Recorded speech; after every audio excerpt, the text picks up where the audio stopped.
Blue and white crockery. What makes it so appealing the world over? Well, that's the question for today's video.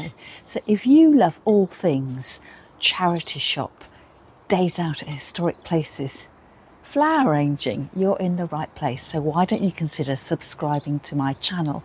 All you need to do is find the big red button marked subscribe, and that means every time you open the YouTube app on your phone, your laptop, or computer, my next video will be waiting for you.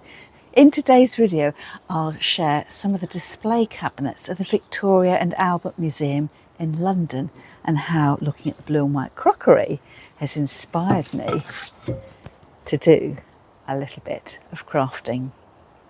Hello there, I'm Julie from Julie Davis Flower Workshops, and Flower Start, the online flower arranging classes. So come with me as I get the train and we'll head off to London. After travelling through the Kent countryside, we end up in the outskirts of London, and that's Battersea Dogs and Cats Home. Then it's over the River Thames, onto the tube and the tunnel to the side entrance at the V&A. If you love blue and white crockery, let me know in the comments. And do you collect willowware pattern, transferware, or perhaps something else? So what are the origins of blue and white crockery? Well, apparently it was a look which was developed by the Chinese, who discovered that the cobalt pigments used to create that blue colour could withstand the really high temperatures needed to fire porcelain.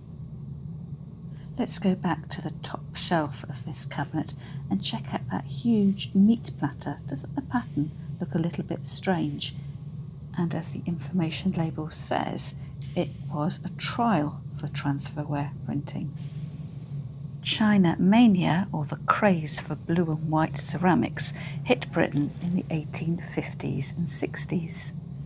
Later, the aestheticism movement, where art was considered for art's sake and purely enjoyed for visual pleasure, led to many famous names collecting blue and white ceramics, including Rossetti. It then went on to become popular with the growing middle classes as they affirmed their artistic and cultivated tastes.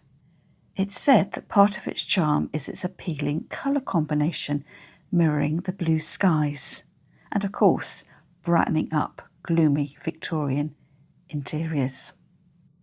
British factories developed their techniques to imitate the Chinese blue and white ware, and it became popular in everyday use, was a good seller and cheap to produce. Do you remember the meat platter that I showed you on the top shelf in the case just a few moments ago? Well, look at this modern ceramic ware, where it's taken the individual components from the classic willow pattern to create something much more contemporary in style. And before we get on with the crafting, check out this 30-gallon jug made by Spode, again in the classic blue and white. If you've been watching my thrifting videos for a while, you may well recognise these plates.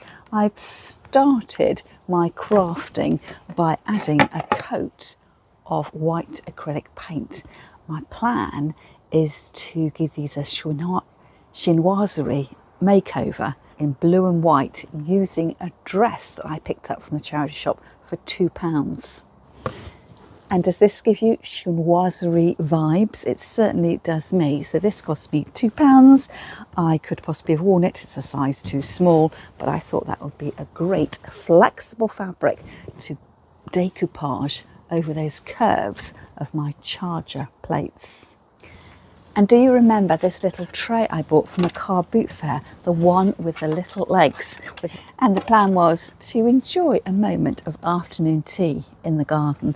I thought I would give this a coat of white gloss paint and then do some more decoupage, this time using a sheet of wrapping paper. And with autumn and the harvest festival season around the corner, I'm also hoping to go out to the craft shop today and buy myself some pumpkin forms that I'm also going to give a chinoiserie look to by decoupaging them with the Asiatic pheasant napkins that I bought online a while ago. Right then, I've got an old sheet over my patio table. I'm going to do a little bit of prep before I get all gluey and messy.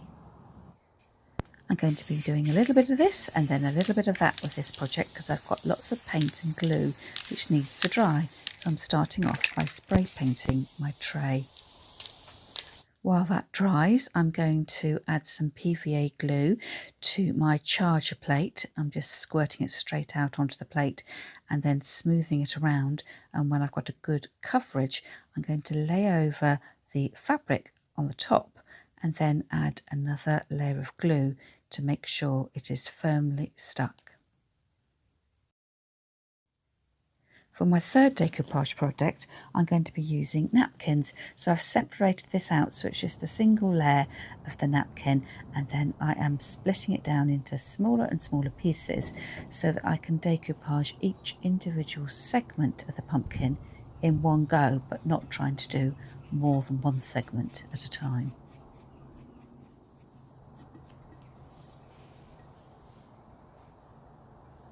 While my pumpkin dries, it's time to go back to my tray, which is now fully dried, and I've coated the bottom of the tray with more PVA glue, and then I've cut out a sheet of wrapping paper, part of a sheet of a wrapping paper, and I am positioning that in place. So what I need to do is make sure I work from the centre outwards, smoothing out any air bubbles, but any little bubbles that do occur while your wrapping paper is wet from the glue will shrink as the paper dries out or dries in place. And then to help with the sticking process, I add another layer of PVA glue and let everything dry. And then it's back to my chargers. So this charger and the fabric has been drying for several hours, and what I need to do is just cut off the excess fabric quite close to the edge of the rim, almost as if you're trimming the pie crust off a pie that you're making. And then I just add a little bit more glue on the outer edge in order that the fabric doesn't pull up. Let me know in the comments whether you love all things blue and white, and whether you've been inspired by these crafts that I've been doing today. They were all quite easy to do. You just need a little bit of drying time in between. Well, I hope you enjoyed that quick visit to the ceramic galleries at the V&A and joining me for a spot of crafting. So here is my chinoiserie-inspired charger plate. Just love the crisp finish on it. I'll be using that for table settings, perhaps stacking some of my own blue and white crockery on the top. And do you fancy coming around for a spot of afternoon tea? I really love the crispness of this project as well, and the fact that it just looks like that sheet of wrapping paper has always been there. And the little blue and white pumpkin. I think I'm going to paint the top of the stalk here with my Stays on ink. You might have seen that in the video I shared when I went to the Wealdon Christmas Fair and we were looking at block printing. And my bigger pumpkin, well, I never did get round to decoupaging that, but I have got some orange spray paint, so I think orange and blue, complementary colours on the colour wheel, is going to look really perfect for the autumn season. And if you enjoyed crafting along with me and want some more detailed instructions as to how I completed my 3 DIY projects, well, that's special footage which is available for members of my YouTube channel. So if you'd like to join the channel and become a channel member, you'll need to click the link underneath this video which says join, pay your monthly subscription, and then you get access to a library of other videos which aren't publicly available. That's all for me for now, and I'll see you again next time.